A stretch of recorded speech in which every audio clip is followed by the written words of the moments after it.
Good morning, everybody. This is Sridhar Ramanathan here with Aventi, and I am so thrilled today to have Daniel Zamudio on the line. And before I say good morning to you here, Daniel, I want to remind everyone that today's topic has to do with sales playbooks that sellers actually love. And there's no one better I can think of to talk about playbooks than Daniel Zamudio, who is the CEO of Playbooks, spelled with Boox, by the way. Daniel, good morning. It's great to see you. Sridhar, good to be here. Excited about our conversation. Me too, and I love that shirt of yours with the Cal's insignia. We both are Go Bears. Go Bears, exactly. And I want to welcome all the folks today who've dialed in either on LinkedIn or on Facebook. We're really excited to have you here. This is very interactive, so feel free to post questions in the chat. I also want to introduce Daniel here. The reason I'm so excited to have him is that he truly is an expert in sales enablement. He is the CEO of Playbooks, which is a sales excellence enablement leader. He's developed and delivered a lot of sales enablement programs for premier companies like Cisco, Infosys, Gartner, Yahoo, Forescout, HubSpot. The list goes on. So he really has experience not only in sales playbooks, but also running sales. So he's been a VP of sales before in tech firms, and specifically with Info Group, Interactive Division. He was a GM there. Just a lot of sales experience, and we as marketers always could drink up and imbibe good tips on how to enable the sales folks. Personal shout out to Daniel because he and I both went to Berkeley. I went there undergrad. He went there MBA, Haas School. Outstanding, Daniel. And welcome. Thank you for joining us today. Delighted to be here. Really excited about what we're going to talk about today.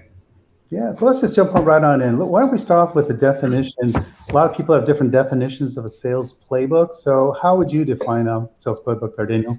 It's an interesting question, Sridhar, because you ask 10 different people what a playbook is, and you'll get 10 different answers.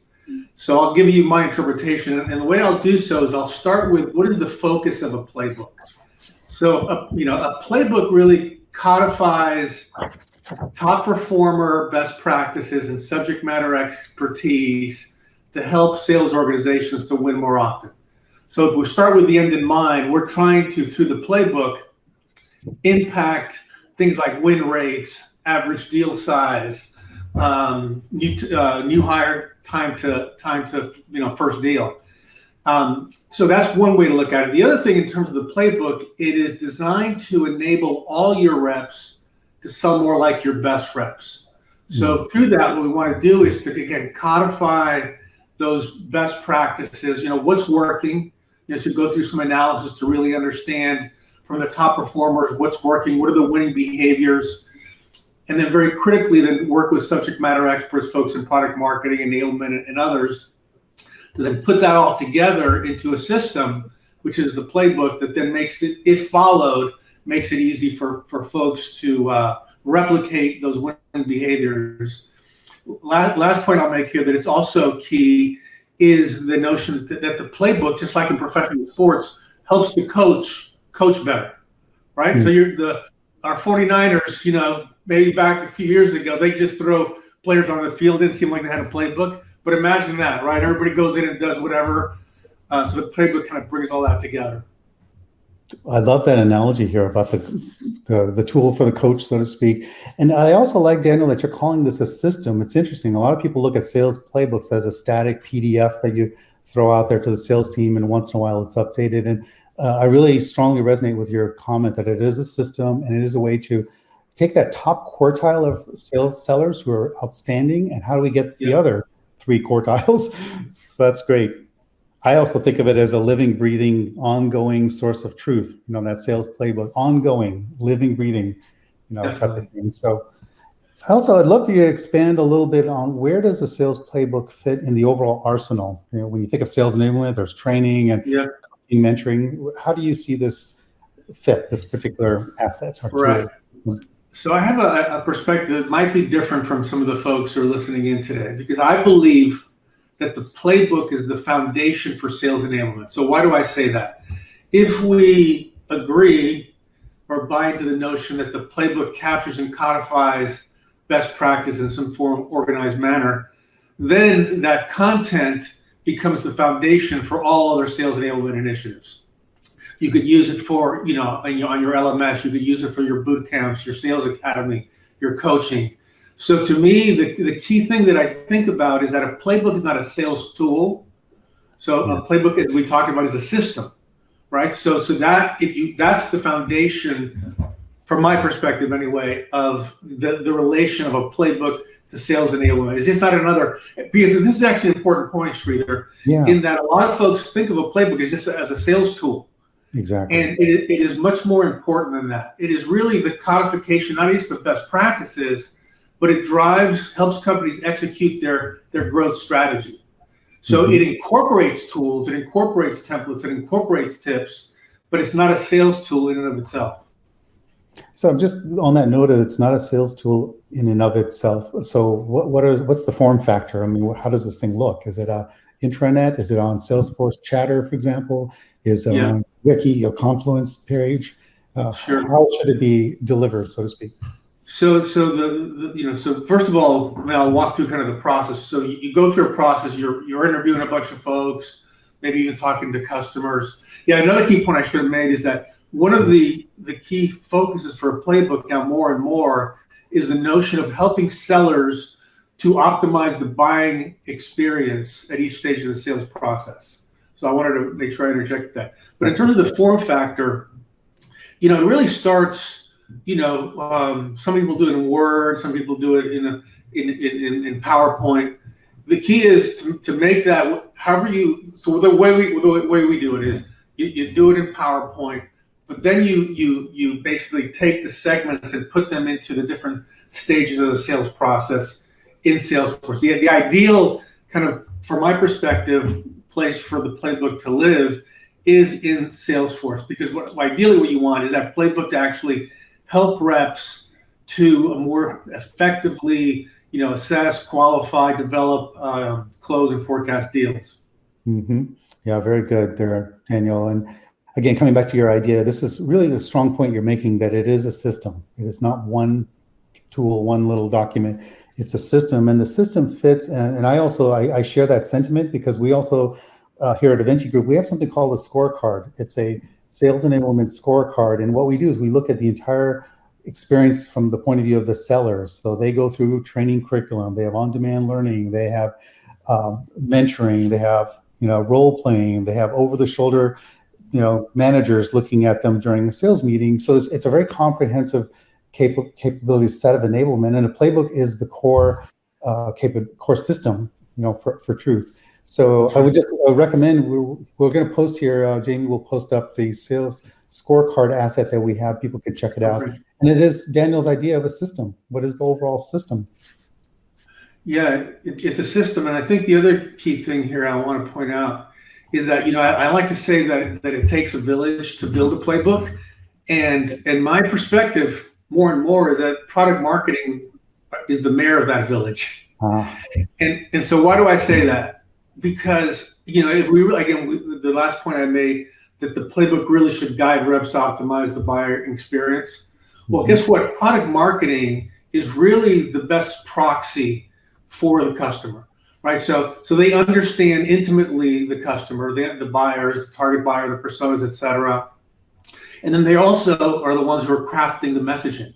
So it's essential that they play a lead role, if not the lead role. But then you also want to involve many other folks. You want to involve people, obviously on the sales side. We talked about top performers, some top frontline managers, sales ops, because one of the things you might want to incorporate into your playbook is the sales process, customer success, solutions architects, sales engineers, folks like that. Folks in marketing, as I mentioned, because you really have to start, I believe, with first really focusing in on the buyer. You go through a process aligned to the buying process. What is it and then you reverse engineer? What are the buyers trying to accomplish at each stage? And then how do you reverse engineer to provide the reps with guidance on what they should do to help the customer or the buyer realize what they need to realize at that particular stage? So yeah, and I think, and a lot of the projects I work with, it's almost, we spend most of the time, frankly, with marketing. But you have, of course, because your audience, your customer is sales leadership, right? So they need to obviously be involved. That's right. I also want to underscore, Daniel made a great comment about product marketing being the mayor of the village, owning this strategic asset. A little shout out, by the way, to fellow Aventi partner, Eric Rasmussen, who makes the comment that this really is a strategic motion. It's a strategic motion for sales. And Daniel, to underscore your comment, it is absolutely buyer centric. That's what the sellers need and want from us in marketing. They don't want to hear all about our speeds and feeds and how great we are. They want to be educated, informed, inspired by the buyer's experience. So I am curious here, Daniel. A lot of product marketing folks invest their heart and soul and energy and money in creating a playbook, and then they find out and they're disheartened to find that it's just not being used. Yeah. So I know it's not always the case, but too often I'm hearing stories of that. What do you think? Why is it that sometimes sales playbooks are just not being used by those sellers? So that's a good question, and unfortunately, it's an issue that we you see more and more. It's just the reality. And so let's think about it like the audience is primarily the seller.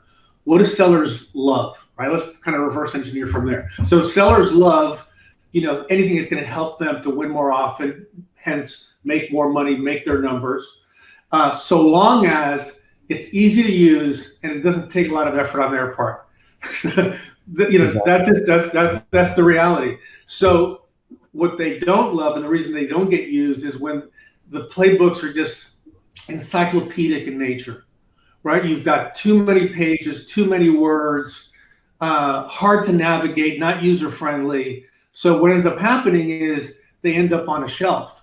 And I've got a story that kind of comes to mind working with a large enterprise security software company where we first started working with them, and everybody has the components of a playbook. They're scattered, but I remember, and these were very senior level, global account types, leaders, managers, reps. And I remember we were working with them, and as we were looking at the different assets, we stumbled upon like a really interesting asset. And then like on page 38 on that asset in the lower right-hand corner were some interesting questions. That's what the reps want. The reps want stuff that's going to help them to execute great conversations throughout the sales process. So if we don't deliver that, if it's not user-friendly, if it's too wordy, not well designed, then sadly, maybe they'll rip out a couple of pages and put it on the wall of their bullpen, but they don't get used as much as we'd like. Daniel, that's a very common story. Actually, I'm afraid to say sometimes I've seen sales playbooks as big as 50 pages, 25 pages. I mean, reps are just not going to do that. What they do, I just add to your commentary about ease of use. You're saying it's making it really easy to use, is this idea that it's at the point of need. So I see sellers before they go talk to a prospect. It used to be in the old days, pre-pandemic, before you go see your prospect face to face, they would brush up on competition or the value prop or whatever it is, the discovery questions they should be asking. So it's not that it's never used, it's that they'll bring it up when they need it at that point of need, quickly scan what they need, and then put it away. So to your point there, it's got to be super easy to access and find information, hyperlinks. Yeah. So those are some good tips. We have a little blog post on that very topic of how to make playbooks easier to use and consume. So let's flip to the other side. You talked about, Daniel, things that sellers love. What is it that they love? I'd love for you to expand on that. What are some best practices, tips, things that we as product marketers absolutely must be doing? Right. Those things. Well, I think the first thing and I think we're going to talk about or show an asset here in a little bit, but the idea here is the organization of the playbook. So our perspective is that the client's sales process is the best framework for a playbook. Because at the end of the day, what we want to do is to capture, codify, and provide guidance on what you want your sellers to say, ask, do, use, and know at each stage of the sales process. So to the extent that we organize it in that manner, you get kind of just in time, but right on time content, right? So when I'm, at the qualify stage, I've got the assets that I need there, right at my disposal. Like when I get to discovery, likewise. So that is, to me, I think a critical success factor is the organization piece, right? Because oftentimes, most of the time, frankly, what you'll find in terms of a playbook is you'll have the collection of buyer persona, competitive battle cards, and objection responses, et cetera, but they're all kind of mishmashed together and not really contextualized in a manner that really helps the rep when they need that help. Mm-hmm. Yeah, and Daniel, I know we're going to put up a graphic of yours in just a moment to elaborate on your point there. I want to just bring in a person from our audience, Eduardo from Brazil. Hello, Eduardo. Thank you so much for being here. Hello, Eduardo. Eduardo and we're both HP colleagues from years back. He has a question for us, Daniel, for you, Daniel. He says, we all face several generations working together and they have very different learning criteria. So how do you build and deliver playbooks, sales playbooks, that will be interesting for a 50-year-old salesperson versus a newcomer, from the digital generation? Obviously very different. So how do you optimize both ends? What do you think there, Daniel?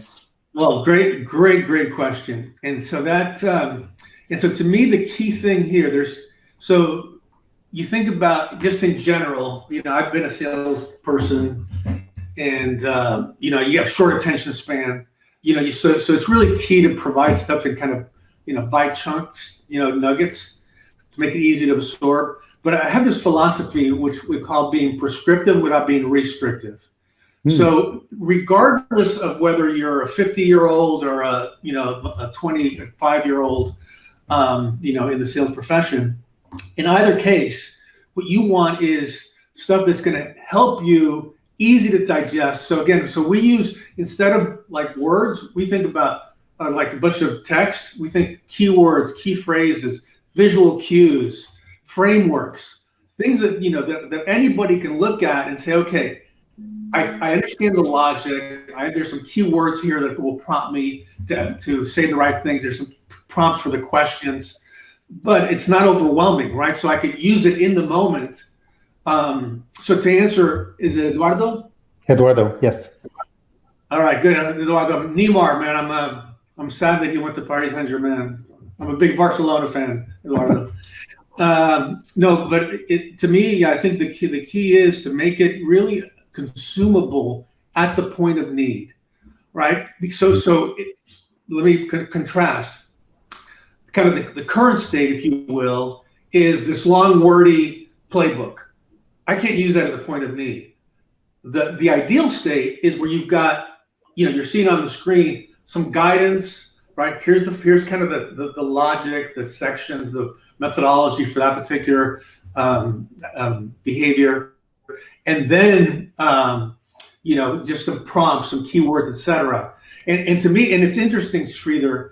Yeah. I'm sure you've heard the quote that Mark Twain said, "I would have written you a shorter letter if I had more time." So it does take, to go, because here's I'm going to make a comment here that sometimes we think we get paid by the word, and I've been guilty of that. I've worked in the past, in projects, and we created these beautiful playbooks, lots of graphics, 8-point font, but they look beautiful. Exactly. But the key is to make it really, really consumable when you need it, interesting, so self-friendly. Absolutely, and we're going to walk through the graphic here now, Daniel. I just want to add one quick comment on the two ends of the spectrum. Let's say on seniority, 50 plus versus the digital younger. The visuals, not even words, but visual representation. Think about an infographic. People love infographics. Customers, sellers. So forget about words, but if there's a visual way to represent concepts, that goes over really well, regardless of age. So let's go ahead, Daniel, if you wouldn't mind, in the graphic. And by the way, audience, feel free to ask questions. Just drop it in the chat, whether you're on LinkedIn or on Facebook, put it in the chat. And our lovely moderators are putting that up for us to look at. So Daniel, help us walk through this high-tech sales playbook content. What's in that playbook? How do we think about it?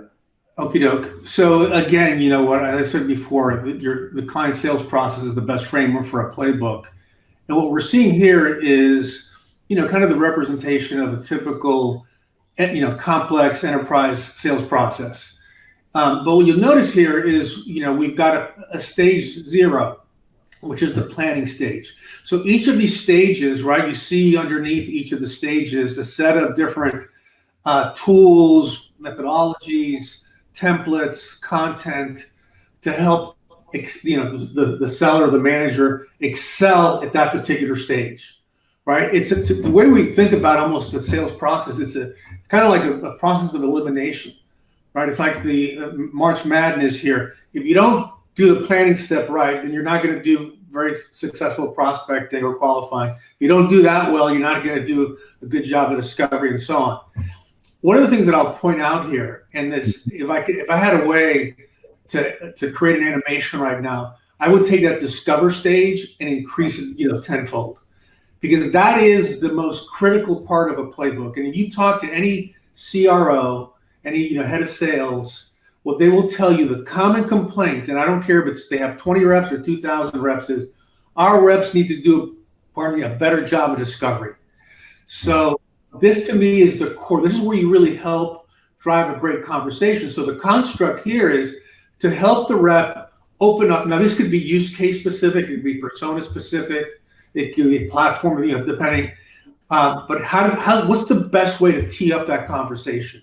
How do you do so in a manner that has the buyer lean in, right? That demonstrates your core competency, that demonstrates your domain expertise, that demonstrates your understanding of their world and the industry that they're in, right? It goes through a gap analysis where you're really methodically going through and asking a series of questions that help surface the need for your unique capabilities, that help the buyer maybe look at the issue from a maybe different perspective, so et cetera. I'm not going to step through all of these one by one, but the key point here is that we help at each stage to excel at that stage, right? This is the codification of those best practices codified by stage.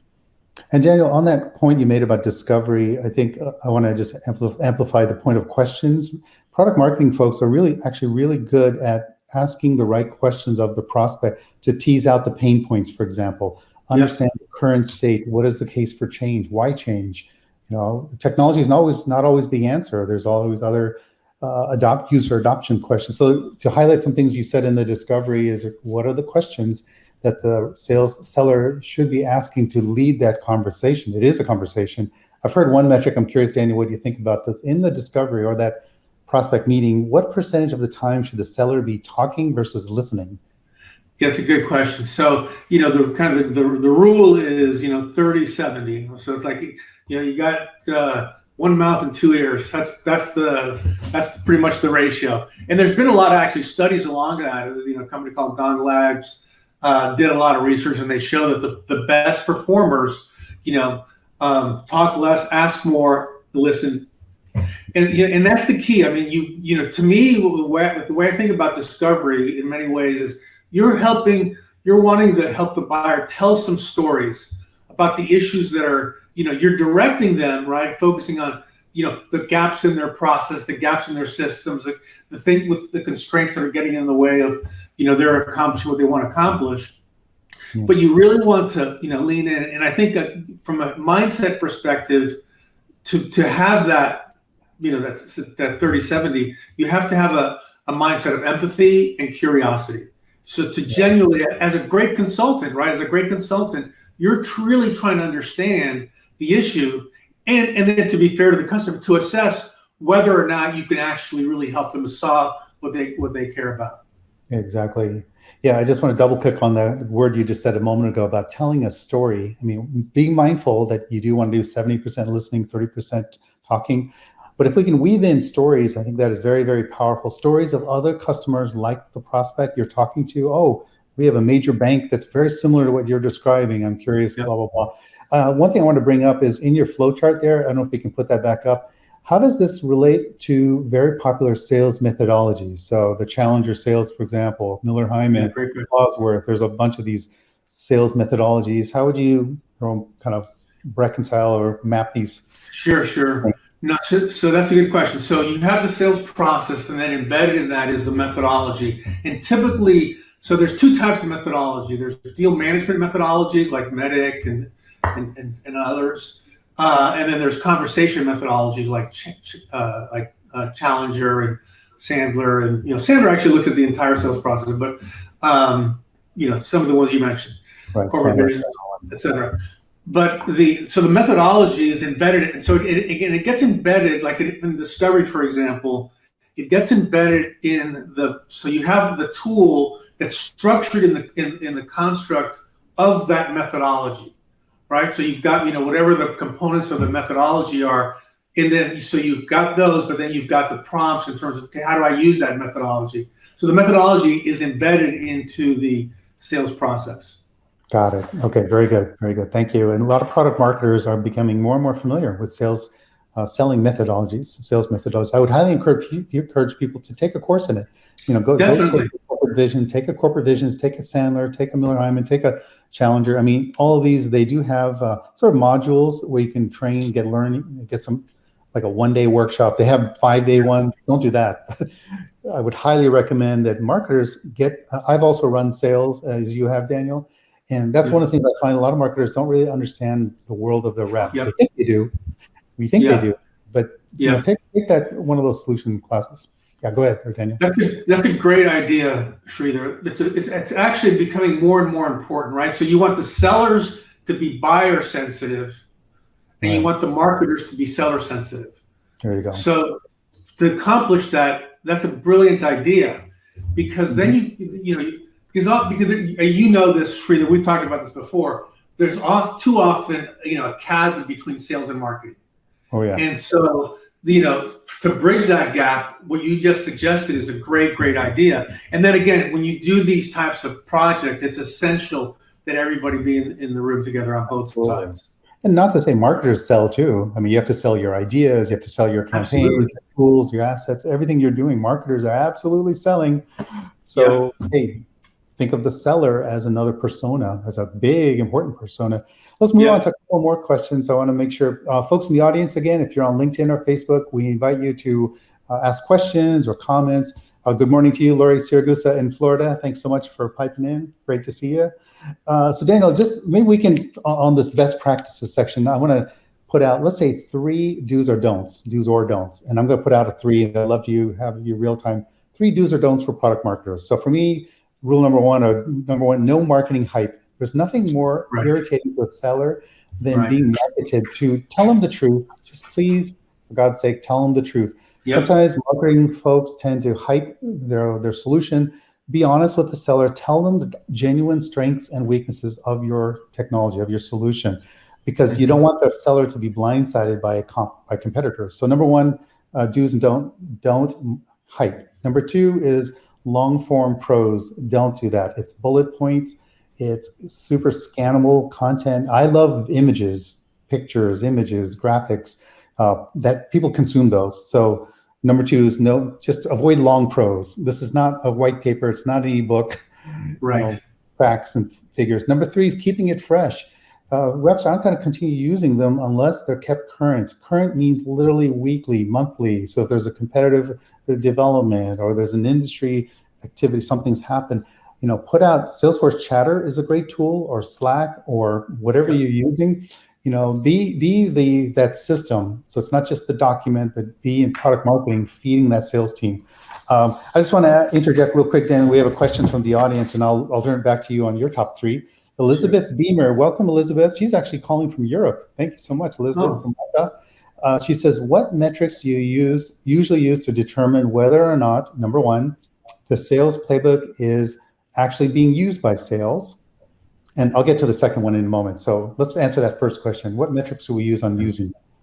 Well, I think the second part is actually the key part, because so to me, you do like an A/B test, right? So before playbook, after playbook. And when you're looking at, and this is an important point that I want to make, because it's a little bit of a pet peeve for me, to be very frank, is I think too often we're concerned about content performance versus rep performance. And so the focus really needs to be on rep performance. So what you look at in terms of these initiatives is, hey, what's the current state in terms of win rates, of average deal size, average sales, like time to new hire, new hire time to revenue, those forecast accuracy, those types of things. To me, that's how you know that they're using it. But there's another critical point. So how do you drive adoption, right? So really the critical issue is not measuring it, is making it happen. So to do that, again, it's all the things we talked about earlier, making the content usable, consumable, helpful, right? And then, the topic we haven't talked about, but it's sales manager enablement. How do we equip the playbook? It helps equip that frontline manager with the tools, the tips, et cetera, to help them use the playbook to coach their reps. Mhm. So that's my response to that. Yeah, on metrics, in fact, your opening comments, Daniel, you commented on a playbook is a means to an end, and the end is the sellers achieving quota. The number one metric that matters for a seller is making their numbers, their quarterly quota figures. Whatever their bookings target is, that's what they're going to care about. Now, to achieve that, there's some other metrics to look at. Definitely look at conversion, win ratio, as you said, that's towards the back end. But Yep. if you break down the sales stages into 5 or 6 stages, Yep. depending on which sales methodology you're using, what is the leakage or the conversion rate? From the time you have your first customer meeting, prospect meeting, how many of Yep. those convert to valid sales opportunity? How many of those opportunities convert to a proposal phase? How many of those convert to either proof of concept or initial purchase? So there are some real metrics to look at, and that sales playbook should be moving the needle on those metrics. And then Elizabeth also asked, what technology should we use? And I would say Salesforce has a lot of instrumentation, within it. Daniel, other thoughts on what tech should be used to look at that? Sure. So I think, the key point, I think you're emphasizing here, Sridhar, is that it in the CRM, right? So it's got to be in the CRM where the reps live. So I live in the Salesforce world, and so it's got to be in the system when the rep could use it. So there's different types of content management systems, right? Seismic, HighSpot, so others. And then more and more, you're starting to see what's called guided selling applications. One of our company does that, is that really guides the rep on how to use, those best practices stage by stage. So it's essential that the playbook be embedded in Salesforce, that the rep could access it as they're navigating a deal. Mm-hmm. Absolutely. And it's actually a good transition question that Elizabeth asks, because our final question here, Daniel, for you is on the topic of technology. Because marketers, we know that if you've got a digital asset or a system, if you will, tech is going to be really important. The MarTech stack, especially around SFA and Salesforce automation. So what are some of the tools, systems you might recommend, vendors that people should be thinking about? And I'll add my 4 after you go. Sure. So there's kind of different ways you look at it. So they're LMS, right? So that's part of Playbook could live there because you train on the Playbook. So companies LMS like, stands for, Daniel, let people know. Learning management systems, sales enablement platforms like MindTickle, Brainshark, Allego, a number of others in that category. What's another one? Lessonly is another one. So that's one. Then content management systems like Seismic, HighSpot. I think those are kind of the top 2 that come to mind. And then again, now these guided selling systems, which is kind of the new wave, which really solves that kind of deal specific, right? So with these content management systems, you still have to search for stuff, or but you still have the guided selling system. It actually gives it to you right at the forefront. So we've just introduced some software called Playmaker, designed to specifically do that. Oh, fantastic. That's good. I want to add a couple more technologies. So you mentioned Seismic. So there is a sales enablement platform. By the way, they are not a client. We don't get compensated for this, but it is a very popular sales enablement platform where it's like a content management system. So check out Seismic. Another one I will call out is Gong Io, gong.io. Yeah. Fantastic tool. If you're a seller, especially if you're doing inside sales or business development rep, what Gong allows you to do is to capture that entire conversation with the customer or the prospect. And then it does quite a bit of interesting mining, some AI, and it figures out what are some of the keywords, what are the topics, the concepts that are being discussed, also the emotional curve of the conversation. And then what the rep does with their manager often is go back and what did we learn from that conversation from Gong Io that we can push out to all the other sellers. So there's some best practices you can get in real time with real customers. Again, this is not marketing stuff. It's what are the words that prospects, in their words, how do they define your category? Like we might have a category, I'll make one up, computerized maintenance management software, CMMS, that's a category. Customers never use that term. They don't say that. They say, hey, we got to manage our assets. So Gong Io, I'll just put a little plug there to learn about the words. Yeah, go ahead, Daniel. Can I piggyback on that, Sridhar? Because that's it. I'm glad you brought that up because that's a good mechanism, right? A lot of clients use Gong or Chorus or some tools like that. But that's a great way to capture those best practices, right? You see you hear both the rep, but very importantly, the point you just made is the buyer. Because when you hear the buyer, then you can reverse engineer, say, what was the question that surfaced that, or how did they come to tell that story? And then that helps you build great content. I wanted to add one you mentioned earlier that marketers should take sales training. I agree. There's some good books out there. One that comes to mind is To Sell is Human by Daniel Pink. Kind of, you talked about it. Everybody sells. Yeah. That's a really nice book. Very approachable. So I think I just want to piggyback on what you said earlier. It is important that marketers become more sales savvy, sales sensitive, and there's a number of ways to do that, right? So we talked about those. Yeah.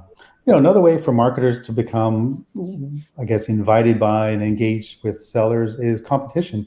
A lot of times sellers count on product marketing to give them the latest, greatest competitive intelligence, and not just intel, meaning here's a Google alert that big company just announced something. It's what does that mean? What does that mean? How does that change my selling behavior? Is there a question now I should be asking my prospect? Is there a trap I should be setting? So I do want to recommend a couple other technologies. One is called Crayon. Another one's called Clue, spelled with a K. I know both companies very well. Again, they're not clients of ours. We don't make money selling them, but I do think both Crayon and Clue are good platforms for gathering competitive intelligence on a real-time basis. Then the product marketer put out, I highly recommend this, whether it's in the Playbook format or a separate sales alert format, is be sharing intel with your sellers, because then you become the go-to person. Like, hey, so-and-so, Microsoft just announced this, or IBM or Splunk or whoever.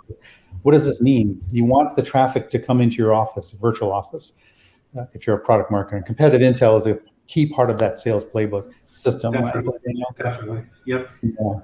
So maybe we can close with, I'll invite the audience again, if you're on LinkedIn or Facebook, put in the chat, any questions, comments. Daniel, maybe, going back to the top 3 do's or don'ts, sorry to put you on the spot again. I talked about no marketing hype. I talked about keep it super brief and then keep it fresh. Yep. Any thoughts on the top 3? Yeah, the major don't, if you will, is a point that Eric brought up in the question here, is that, don't not look at it, kind of double negatives here. Don't not look at it as being strategic. It is strategic. This is strategic. Again, it's not a tool. So it's a mindset thing. Is stop thinking that, hey, I'm just going to create this content, send it out and everybody's going to use it.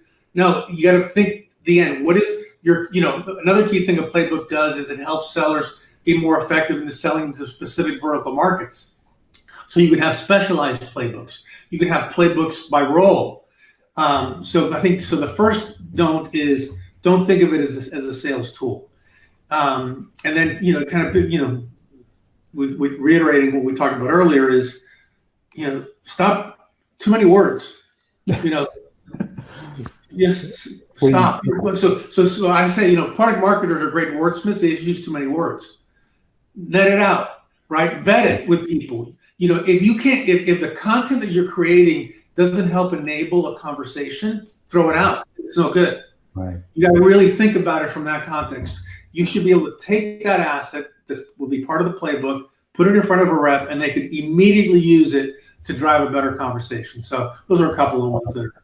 Yeah, those are great. Those are great. And then back to Elizabeth's comment, metrics. There's no better way to know whether your sales playbook is moving a needle or not. Is looking at those key metrics we talked about earlier. So add that as another do, because I often find that product marketers aren't necessarily looking at sales, Salesforce.com or whatever the SFA is, to see what's going on from the rep's point of view. What are their metrics of success, and how can we solve? For example, if there's leakage going on between that first appointment and the second one, the opportunity. Why? And I call it leakage because that's a conversion rate. You're going to make that 10% better. Man, that goes right through to pipeline. So I really strongly echo your sentiments there around. That's a good point, Sridhar, in terms of looking at the kind of the conversion rates, because that'll give you a lot of clues of what content's working and not working, right? So that's a good one. Absolutely. All right. Well, as we wrap it up here, I do want to one more shout out from Eduardo from Brazil.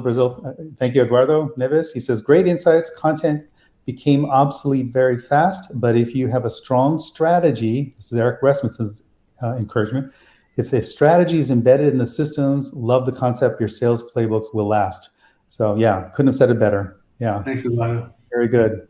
So listen, any final closing thoughts here, Daniel? And we'll call that a wrap. And I'll announce our next Aventi Live in just a moment. Sure. No, I think the final thought here is, and it's interesting as I get involved in more of these projects, is how critical the role of product marketing is to a successful playbook. And, so kind of the last point I'll make here now in this kind of, COVID world that we live in, everybody working from home, it's more challenging than ever for sellers to sell remotely, but it's also more challenging for buyers to buy remotely. So it's critical that sales and marketing come together to focus on buyer enablement, to focus on helping the seller to more effectively initiate, develop, qualify, close the opportunity in the service of helping the customer. So last message is, hey, let's bring these two key folks together to do great things. And I know it's possible. Yeah, definitely. It's absolutely possible. And listen, I know we had a lot of great insights, Daniel. We had a blog post actually also covers some of these points. It's called Unleashing the Power of the Sales Playbook. Tanya Candia, Aventi senior person, actually wrote that one. So that's a highly good summary of things that we've talked about. So once again, Daniel, I really want to thank you on behalf of the Aventi partners and also all of our audience. You've been superb. How do we reach you, Daniel? What's the best way to find you? Sure. You can reach me at Daniel@playbooks.com, Playboox.com. I love that. Boox. Yeah, there's no other company with that spelling. So yeah, thank you so much, Daniel. We'll continue our partnership. And you're quite the expert. We look forward to more blog posts and more updates from you. Yeah. Let me also let people know that our next Aventi Live is scheduled for May 12th. In fact, it's Daniel's buddy, Wayne Sorello, who will be we'll be talking about buyer personas. So today our persona focus was sellers. On May 12th, 8 o'clock Pacific time, 8 o'clock Pacific, May 12th, that's a Wednesday. We're going to have Daniel's buddy, Wayne, cover buyer personas that marketers actually use. Today we talked about playbooks that sellers actually use. So on May 12th, we're going to cover your buddy, Wayne, our buddy is going to be covering buyer personas. He's great. He's a star. Use. So it'll be fantastic. I encourage you to bookmark our calendar, hold the date, Wednesday, April 12th, 8 a.m. And once again, Daniel, such a delight. Go Bears. I'm going to need to pull out my shirt today and wear that just like you. There you go, with pride. No, thank you so much. It's been a real pleasure, Sridhar. I love working with you and the team at Aventi. It's just a great group, great culture, do great work, and it's just an honor to be part of that. I'm back at you, Daniel. You're an expert in sales enablement and sales excellence. So you're my go-to person. I was going for. Well, thanks much, man. All right, good rest of the day, everybody. Thanks for attending. We'll see you at the next Aventi Live. Mark. Thanks, everyone. Take care. Bye. Cheers. Bye. Cheers. Bye now.